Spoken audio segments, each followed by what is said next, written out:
ታሪካችን የሚጀምረው በአንድ ወታደር ነው። በካሜራ መነጽር ጎግልስ ውስጥ አንድ ደብዛዛ የሚንቀሳቀስ ምስል ያያል።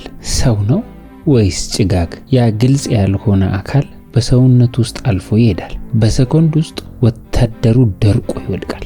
ደም የለም፣ ቁስል የለም፣ ነፍሱ ግን ወጥታለች። ይህ ሚስጥራዊ ክስተት የጦር መኮንኖችን ግራ ያጋባቸዋል። ይህንን ለማጣራት የዲኤአርፒኤ ሳይንቲስት የሆነው ዶክተር ክላርስ በአስቸኳይ ወደ ጦር ግንባር ይጠራል። ክላይን መሳሪያ ሰሪ ነው። ነገር ግን እሱ የሰራቸው ዘመናዊ መነጽሮች ሃይፐር ስፔክትራል ጎግለስ ከዚህ በፊት ማንም ያላየውን ነገር እያሳዩት ነው። ወታደሮቹ መናፍስት እያሉ የሚጠሯቸው እነዚህ አካላት በሳይንሳዊ ትርጓሜ ሊገኙ የማይችሉ ናቸው። ክላይ ወደ ጦር ቀጠናው ሲገባ የሚያየው ትዕይንት ያሰቅቃል። እጅግ ዘመናዊ የታጠቁ ወታደሮች በማይታይ ጠላት እንደ ቅጠል እየረገፉ ነው። ሳይንስና እምነት በሚጋጩበት በዚህ መስመር ላይ ክላይን ያላወቀው ትልቅ ሚስጥር አለ። እነዚህ ፍጥረታት መናፍስት አይደሉም፣ ከዚያም በላይ አስፈሪ ናቸው። ዶክተር ክላይን የአሜሪካ የላቁ የመከላከያ ምርመራ የፕሮጀክት ኤጀንሲ ውስጥ የሚሰራ እጅግ ስመጥር ኢንጂነርና ሳይንቲስት ነው። የእሱ ስራ ጠመንጃ መተንኮስ ሳይሆን ወታደሮች ማየት የማይችሉትን ነገር የሚያሳይ እጅግ ዘመናዊ የኦፕቲካል መሳሪያዎችን መፍጠር ነው። ከሻለቃ ሴንሽንስ እና ከሲአይኤ ኤጀንት ፍራንክ ጋር በመሆን የታጠቁ መኪናዎች ወደ ከተማዋ ፍርስራሽ ይጓዛሉ። ዓላማቸው ቀደም ብሎ የጠፋውን ቡድን መፈለግና ሁኔታውን ማጣራት ነው። ከተማዋ የሞተች ትመስላለች፣ ጸጥታው ይከብዳል። ነገር ግን የዴልታ ፎርስ ወታደሮች መሳሪያዎቻቸውን ደግነው በከፍተኛ ጥንቃቄ ይራመዳሉ።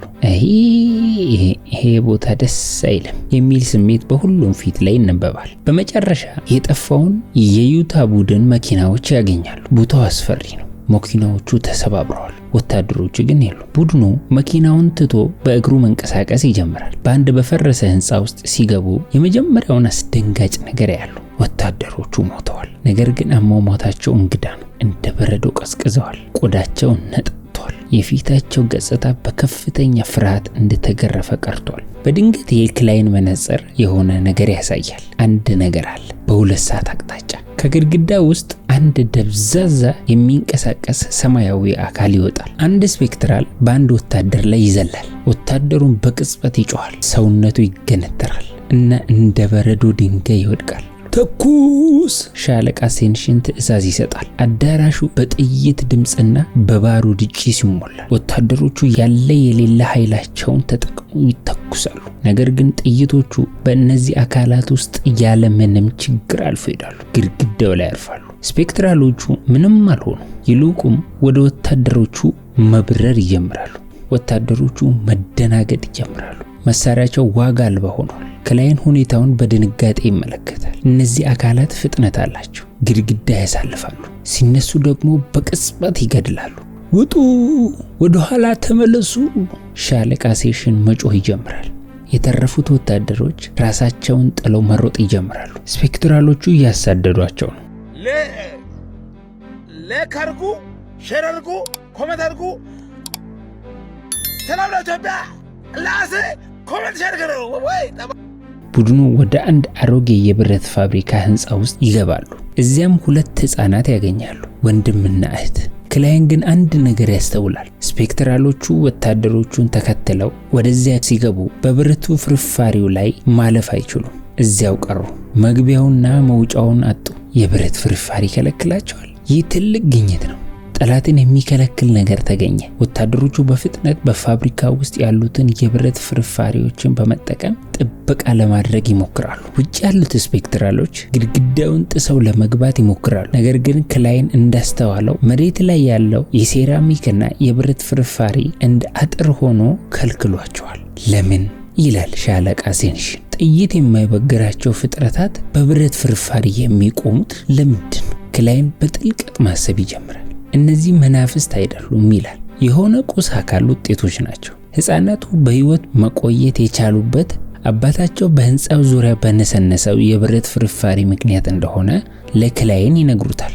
ክላይን እረፍት በወሰደበት በዚያው አጭር ሰዓት ውስጥ መረጃዎቹን ማቀናጀት ይጀምራል። ይህ ክላይን ተፈጥሮ የፈጠረችው ሳይሆን የሆነ ሰው በቤተ ሙከራ ውስጥ የፈጠረው የሰው ሰራሽ የጦር መሳሪያ ነው።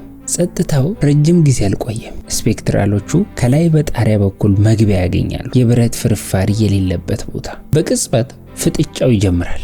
ንጋት ላይ ቡድኑ ለመውጣት ይወስናል። ልክ ከህንፃው ሲወጡ 3 ስፔክትራሎች በከፍተኛ ፍጥነት ወደ እነሱ ይተኮሳሉ።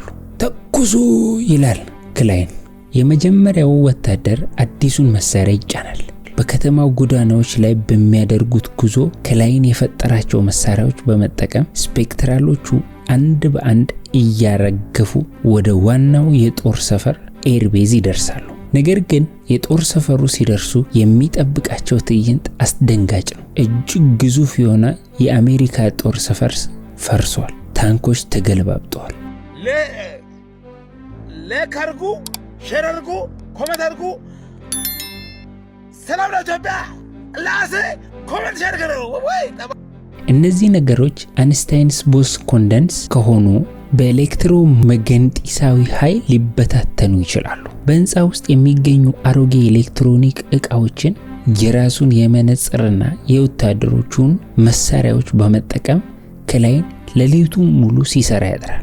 ወታደሮቹ በግርምት ይመለከቱታል። ክላይን ተራ ጠመንጃዎችን ወደ ፕላዝማ መተኮሻዎች እየቀየራቸው ነው። እነዚህ መሳሪያዎች ጥይት ሳይሆኑ ከፍተኛ የኤሌክትሪክ ሞገድ የሚተኩሱ ናቸው። ይህ ነገር ካልሰራ ይላል አንድ ወታደር፣ ሁላችንም በረዶ ሆነን ነው የምናድረው። ክላይን ግን ካርታውን ይመረምራል። እነዚህ ስፔክትራሎች ከየት ነው የሚመጡት? ሁሉንም የጥቃት ነጥቦች ሲያገናኝ አንድ ቦታ ላይ ይቆማል።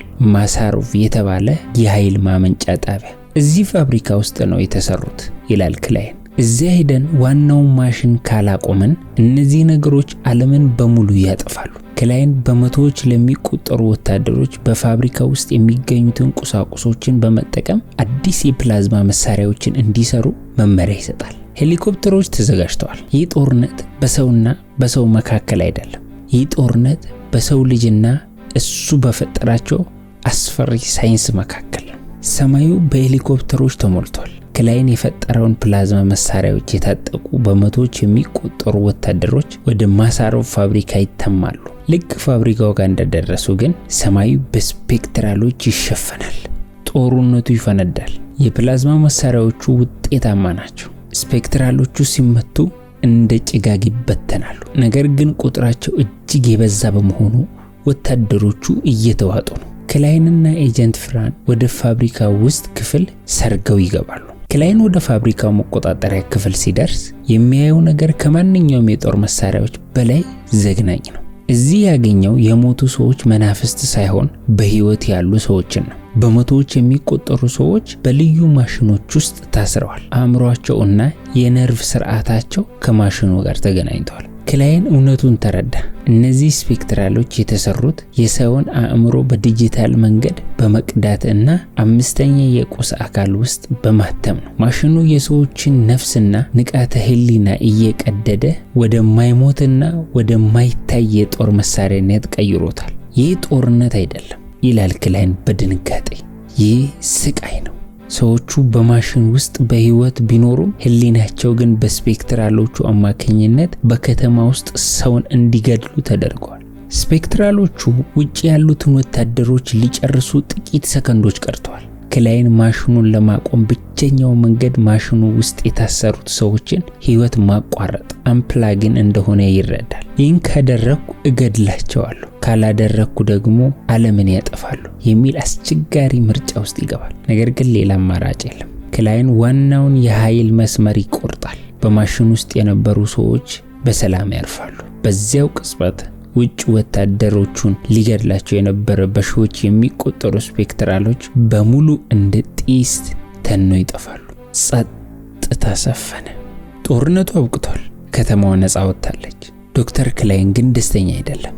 የሰው ልጅ ለጦርነት ሲል ሳይንስን ምን ያህል ለክፉ ነገር ሊጠቀምበት እንደሚችል በአይኑ አይቷል። ፊልሙ የሚጠናቀቀው ክላይን ወደ ቤቱ ሲመለስና ሳይንስ ሰውን ለማዳን እንጂ ለማጥፋት መሆን የለበትም የሚል መልእክት በሚያስተላልፍ አስተሳሰብ ነው። የምንለቃቸው ቪዲዮዎች ከተመቻችሁ ላይክ፣ ኮሜንት እና ሼር በማድረግ አብረውን ከጎናችን ይሁኑ።